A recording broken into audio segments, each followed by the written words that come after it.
शहर के एक पॉश इलाके में अर्जुन का परिवार रहता था।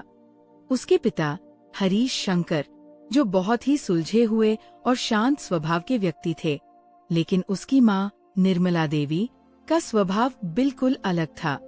निर्मला देवी को अपनी ऊंची सोसाइटी, अपने पति की पेंशन और बेटे की कमाई पर बहुत घमंड था।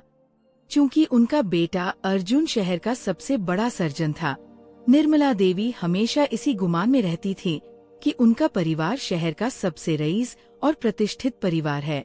उनका बस एक ही सपना था कि उनके डॉक्टर बेटे अर्जुन की शादी किसी अरबती या बहुत बड़े खानदान की मॉडल जैसी लड़की से हो, जिससे उनकी किटी पार्टी और समाज में उनकी नाक और ऊंची हो जाए। निर्मला देवी रोज अर्जुन को फोन करके ताने देती थी। अर्जुन, तुम कब तक उन मरीजों के चक्कर में अपनी जवानी बर्बाद करोगे? तुम्हें पता है मिस्टर खन्ना ने अपनी बेटी का रिश्ता भेजा है। वो लोग करोड़ों के मालिक हैं। तुम बस हाँ कर दो। मैं चाहती हूँ कि मेरी बहू जब आए तो दुनिया देखती रह जाए। अर्जुन हमेशा शांत भाव से कहता, माँ, मैं अपनी जिंदगी से खुश हूँ। शादी व्यापार नहीं है। जब मुझे कोई ऐसी लड़की मिलेगी जो घर को घर समझे, न कि होटल, तब मैं शादी कर लूंगा। मुझे पैसे वाली नहीं, संस्कारों वाली पत्नी चाहिए। ये सुनकर निर्मला देवी भड़क जाती थीं। संस्कार? अरे, अपनी अक्ल पर पत्थर मत मारो बेटा। आज के जमाने में बैंक बैलेंस ही सबसे बड़ा संस्कार है। याद रखना, कोई साधारण या गरीब घर की लड़की इस घर की दहलीज पार नहीं करेगी। निर्मला देवी हर बार यही धमकी देकर फोन काट देती थी। अर्जुन अपने हॉस्पिटल के केबिन में बैठा कुछ रिपोर्ट्स देख रहा था। तभी उसके केबिन का दरवाजा जोर से खुला। एक घबराया हुआ आदमी अंदर आया। डॉक्टर साहब, गजब हो गया।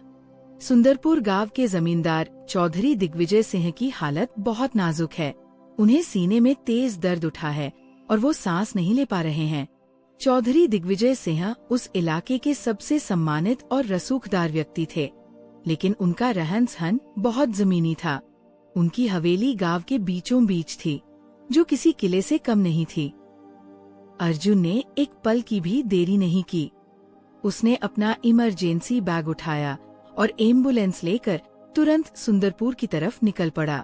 जब अर्जुन हवेली पहुंचा तो वहां कोहराम मचा हुआ था। चौधरी साहब एक बड़े से दीवान पर लेटे थे और दर्द से तड़प रहे थे। हवेली के आंगन में सैकड़ों गांव वाले जमा थे। सबकी आंखों में आंसू थे। अर्जुन ने भीड़ को हटाया और तुरंत अपना काम शुरू किया। उसने देखा कि ये हार्ट अटैक का लक्षण है। उसने अपनी काबिलियत और तजुर्बे का इस्तेमाल करते हुए उन्हें तुरंत जरूरी इंजेक्शन दिए और इलाज शुरू कर दिया। काफी घंटों की मशक्कत के बाद अर्जुन ने मौत के मुंह से चौधरी साहब को खींच लिया। उनकी हालत अब स्थिर थी। जब चौधरी दिग्विजय सिन्हा को होश आया तो उन्होंने धीरे से आंखें खोली। उनके सिरहाने उनकी बेटी रोशनी बैठी थी। रोशनी ने जैसे ही पिता को आंखें खोलते देखा, उसकी जान में जान आई। वह रोते हुए खड़ी हो गई और अर्जुन की तरफ मुड़ी। रोशनी ने हाथ जोड़कर भीगी हुई पलकों से अर्जुन को देखा। उसकी सादगी, उसके चेहरे का भोलापन और आंखों में सच्चा सम्मान देखकर अर्जुन का दिल ठहर गया। वो बेहद खूबसूरत थी, लेकिन उसकी खूबसूरती उसके गहनों में नहीं, बल्कि उसकी सादगी में थी।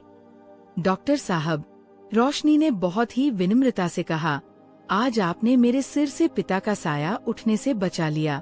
हम आपके इस एहसान को जिंदगी भर नहीं चुका पाएंगे। थोड़ी देर बाद जब चौधरी साहब पूरी तरह बात करने लायक हो गए तो उन्होंने अर्जुन को अपने पास बुलाया। बेटा अर्जुन, चौधरी साहब ने भारी आवाज में कहा, तुमने आज मुझे दूसरी जिंदगी दी है।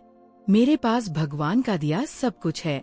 जमीन, जायदाद, सोना चांदी, तुम जो मांगोगे मैं तुम्हारे कदमों में रख दूंगा। बस अपनी इच्छा बताओ। अर्जुन मुस्कुराया। उसकी नजरें पास खड़ी रोशनी पर गईं, जो नीची निगाहें किए खड़ी थी। अर्जुन ने बहुत ही शालीनता से कहा, चौधरी साहब, मैं एक डॉक्टर हूँ। मरीज की जान बचाना मेरा फर्ज है। मुझे आपकी दौलत नहीं चाहिए, लेकिन आपने जब इतना आग्रह किया है तो मैं आपसे एक चीज मांगना चाहता हूँ। चौधरी साहब ने उत्सुकता से पूछा, बेझिझक मांगो बेटा, क्या चाहिए? अर्जुन ने हिम्मत जुटाकर कहा, चौधरी साहब, मुझे आपकी बेटी रोशनी बहुत पसंद आई है। क्या आप रोशनी का हाथ मेरे हाथ में दे सकते हैं? मैं वादा करता हूँ, मैं उसे हमेशा पलकों पर बिठाकर रखूंगा।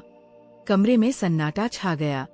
चौधरी साहब ने एक पल अर्जुन को देखा, फिर जोर से मुस्कुराए। उन्हें अर्जुन की ईमानदारी और बेबाकी बहुत पसंद आई। उन्होंने खुश होकर कहा, नेकी और पूछ-पूछ? मुझे गर्व होगा अगर तुम जैसा नेक और काबिल इंसान मेरा दामाद बनेगा। मैं खुशी खुशी अपनी बेटी तुम्हें सौंपता हूँ। जाओ बेटा, अपने माता पिता को खबर कर दो, हम जल्दी ही शुभ मुहूर्त निकलवाते हैं। अर्जुन की खुशी का कोई ठिकाना नहीं था। उसने तुरंत अपने पिता हरीश शंकर को वीडियो कॉल किया। पिताजी, खुशखबरी है, मैंने शादी के लिए लड़की पसंद कर ली है। वो सुंदरपुर गांव के जमींदार चौधरी दिग्विजय सिंह की बेटी है। वो बहुत ही संस्कारी और सरल है। चौधरी साहब भी तैयार हैं। आप माँ को लेकर जल्दी आ जाइए। हरीश जी ये सुनकर गदगद हो गए। उन्होंने कहा, वाह बेटा, मुझे पता था तेरी पसंद कभी गलत नहीं हो सकती। मैं अभी निर्मला को बताता हूँ। हरीश जी ने दौड़ते हुए जाकर निर्मला देवी को ये खबर सुनाई। निर्मला, सुनो तो, अर्जुन ने अपने लिए लड़की ढूंढ ली है। गांव के जमींदार की बेटी है, बहुत ही अच्छे संस्कार हैं उसके। जैसे ही निर्मला देवी ने गांव शब्द सुना, उनके चेहरे का रंग उड़ गया। क्या? गांव की लड़की? मेरा डॉक्टर बेटा एक गांव की गंवार से शादी करेगा? जमींदार? अरे, जमींदार तो नाम के होते हैं। क्या वो हमारे स्टेटस के हैं? क्या वो हमें 50 लाख की गाड़ी दे सकते हैं? अरे भाग्यवान, हरीश जी ने समझाया, वो लोग बहुत इज्जतदार हैं और खानदानी रईस है। अर्जुन ने उनकी जान बचाई और बदले में उन्होंने अपनी बेटी दे दी। बकवास बंद करो, निर्मला देवी चीख पड़ी। गांव वालों की औकात ही क्या होती है? मेरी सहेलियां क्या कहेंगी कि डॉक्टर अर्जुन की बीवी गोबर उठाने वाली है? मैं इस शादी के सख्त खिलाफ हूँ। मैं वहाँ हरगिज नहीं जाऊंगी। हरीश जी ने बहुत हाथ पैर जोड़े। बेटे की खुशी की खातिर चल चलो। नहीं, अगर उसने गांव की लड़की चुनी है तो समझो उसने अपनी माँ को खो दिया। तुम जाओ, पर वहाँ मेरा नाम मत लेना। निर्मला देवी अपनी जिद पर अड़ी रहीं। हार मानकर हरीश शंकर अकेले ही सुंदरपुर गए।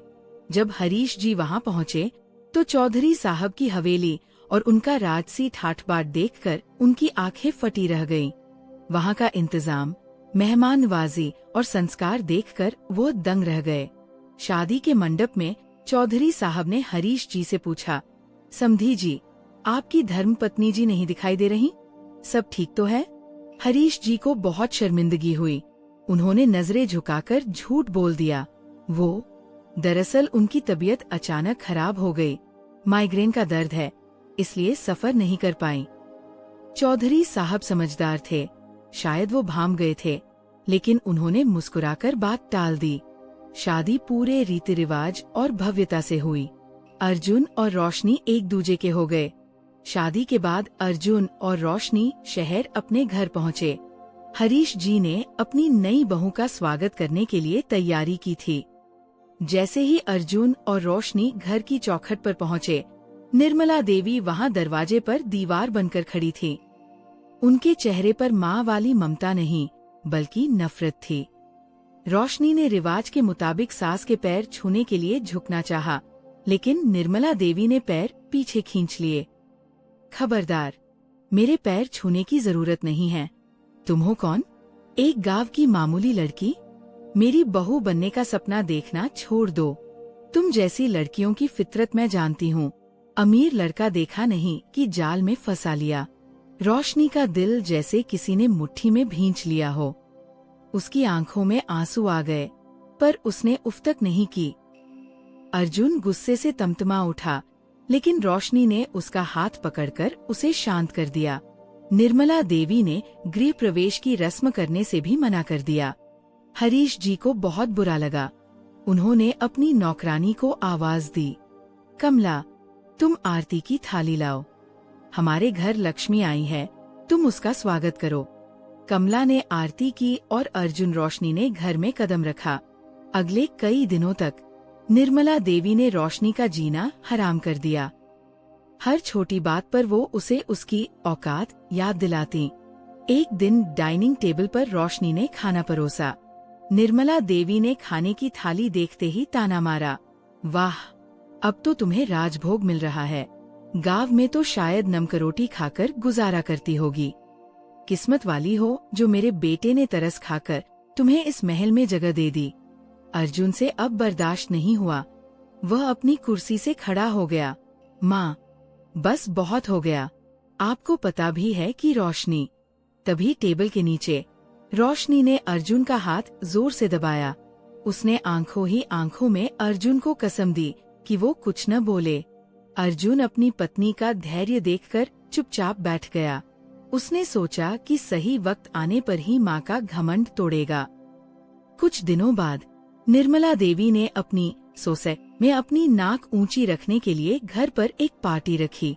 उनकी सारी अमीर और घमंडी सहेलियां आने वाली थी। एक सहेली ने फोन पर ताना मारा था, सुना है तेरे बेटे ने गांव की छोकरी से शादी की है, हमें भी तो दिखा अपना नमूना। निर्मला देवी ने शर्मिंदगी से बचने के लिए एक योजना बनाई। उन्होंने रोशनी को बुलाया और हुक्म दिया, सुनो, आज मेरी खास सहेलियां आ रही हैं। तुम्हें उनके सामने मेरी नौकरानी बनकर नहीं, ढंग से पेश आना है, लेकिन जुबान मत खोलना, वरना मेरी नाक कट जाएगी। सारा काम तुम खुद करोगी। रोशनी ने हमेशा की तरह सिर झुकाकर जी माँ जी कहा। शाम को पार्टी शुरू हुई। शहर की सारी रईस जादियां आ गई।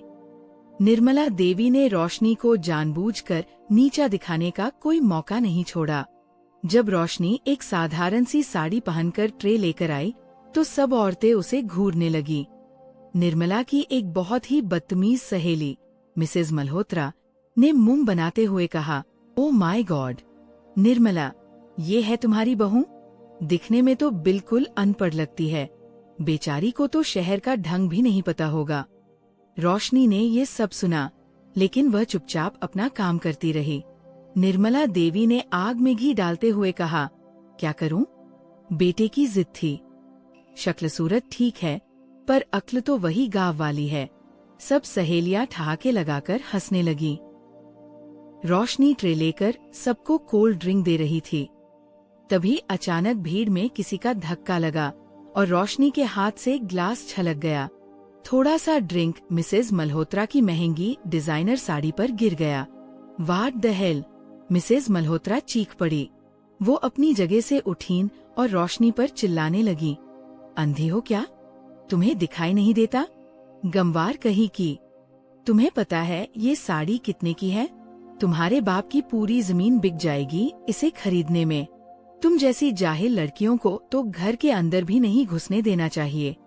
क्या सिखाया है तुम्हारी माँ ने तुम्हें? बस बर्तन मांजना? मिसेज मल्होत्रा का गुस्सा सातवें आसमान पर था। उन्होंने आव देखा न ताव अपना हाथ उठाया और रोशनी को तमाचा मारने के लिए आगे बढ़ी। रोशनी, जो अब तक पत्थर की मूरत बनी, सब सह रही थी। अपने परिवार और संस्कारों पर उंगली उठते ही बदल गई। जैसे ही मिसेज मल्होत्रा का हाथ उसके गाल के करीब आया, रोशनी ने हवा में ही उनका हाथ कलाई से पकड़ लिया। उसकी पकड़ इतनी मजबूत थी कि मिसेज मल्होत्रा हिल भी नहीं पाईं। रोशनी ने अपनी नजरें ऊपर उठाईं। उसकी आंखों में अब आंसू नहीं, बल्कि स्वाभिमान की आग थी। पूरे हॉल में सन्नाटा छा गया। निर्मला देवी और उनकी सहेलियां हैरान थीं। रोशनी ने मिसेज मल्होत्रा का हाथ झटक दिया और एकदम फर्राटेदार अंग्रेजी में कहा, hold your hand right there, Mrs Malhotra. Your expensive jewellery and designer clothes might buy you status in this fake society, but they cannot buy you class or manners. I remained silent out of respect for my mother-in-law, but do not mistake my silence for weakness. Where I come from, we are taught to respect elders, not to tolerate insults towards our upbringing. Hall में pin drop silence हो गया। किसी को यकीन नहीं हो रहा था कि ये वही गांव की गंवार है। निर्मला देवी का मुंह खुला का खुला रह गया। तभी मुख्य दरवाजे से तालियों की गड़गड़ाहट सुनाई दी। अर्जुन, जो दरवाजे पर खड़ा ये सब देख रहा था, ताली बजाते हुए अंदर आया। वाह वाह रोशनी, आज तुमने साबित कर दिया कि असली शिक्षा क्या होती है। अर्जुन अपनी माँ और उन औरतों के बीच आकर खड़ा हो गया। माँ, अर्जुन ने भारी आवाज में कहा, आप जिसे अनपढ़ और गरीब कह रही थी ना, तो सुनिए, ये मेरी पत्नी रोशनी है। इसने लंदन स्कूल ऑफ इकोनॉमिक्स से अपनी मास्टर्स की डिग्री ली है और यह अपनी यूनिवर्सिटी की गोल्ड मेडलिस्ट है। निर्मला देवी और उनकी सहेलियां बुद्ध बन गई थी। अर्जुन ने बात जारी रखी, और रही बात गरीबी की। मिसेज मल्होत्रा, जिस साड़ी का रोना आप रो रही हैं, रोशनी के पिताजी चौधरी दिग्विजय सिन्हा ऐसी साड़ियों की फैक्ट्री खड़ी कर सकते हैं। उनका बंगला हमारे इस घर से 10 गुना बड़ा है। ये लड़की, ये हमसे और आप सबकी मिलीजुली दौलत से भी ज्यादा अमीर है। फिर अर्जुन ने प्यार से रोशनी को देखा, लेकिन इसकी दौलत इसका पैसा नहीं, इसके संस्कार है। इसने सादगी को चुना ताकि आप इसे इसके व्यवहार के लिए अपनाएं, इसके पिता के पैसों के लिए नहीं। मुझे गर्व है कि रोशनी मेरी पत्नी है। इसे तो मुझसे भी कहीं ज्यादा अमीर लड़के मिल सकते थे, लेकिन इसने प्यार और सादगी को चुना। पूरा हॉल शर्मिंदगी के सागर में डूब गया। मिसेज मल्होत्रा, जिन्होंने हाथ उठाया था, वो इतनी शर्मिंदा हुई कि बिना कुछ बोले अपना पर्स उठाकर वहाँ से भाग खड़ी हुईं। बाकी सहेलियां भी नजरें चुराकर एक एक करके खिसक गईं। अब वहाँ सिर्फ निर्मला देवी बची थी। उनका सिर शर्म से झुक गया था। उनका अहंकार चकनाचूर हो चुका था। वह कांपते कदमों से रोशनी के पास आईं। उनकी आंखों से पश्चाताप के आंसू बह रहे थे। रोशनी, बेटी, मुझे माफ कर दे। मैं अंधी हो गई थी। मैंने हीरे को पत्थर समझा। मैंने तेरा बहुत अपमान किया है। निर्मला देवी ने रोते हुए हाथ जोड़े। रोशनी ने तुरंत अपनी सास के हाथ पकड़ लिए। माँ जी, रोशनी ने अपनी उसी सौम्य आवाज में कहा, आप मेरी माँ समान हैं और माँ के कदमों में ही स्वर्ग होता है। आप माफी मांगकर मुझे पाप का भागीदार न बनाएं। आप बस मुझे अपनी बेटी मान लें। मेरे लिए यही सबसे बड़ा आशीर्वाद है। रोशनी की इन बातों ने निर्मला देवी का पत्थर दिल पिघला दिया। उन्होंने तुरंत अपनी बहू को गले लगा लिया और फूट फूट कर रोने लगी। तू मेरी बहुत अच्छी बहू है बेटा। आज तूने मेरी आंखें खोल दी। अब से इस घर पर मेरा नहीं, तेरा राज होगा। अर्जुन ने राहत की सांस ली और अपने पिता की ओर देखकर मुस्कुराया। उस दिन के बाद से उस घर में अहंकार की जगह प्रेम और सम्मान ने ले ली। रोशनी ने अपनी सादगी और संस्कारों से न केवल अपनी सास का घमंड तोड़ा, बल्कि उनका दिल भी जीत लिया।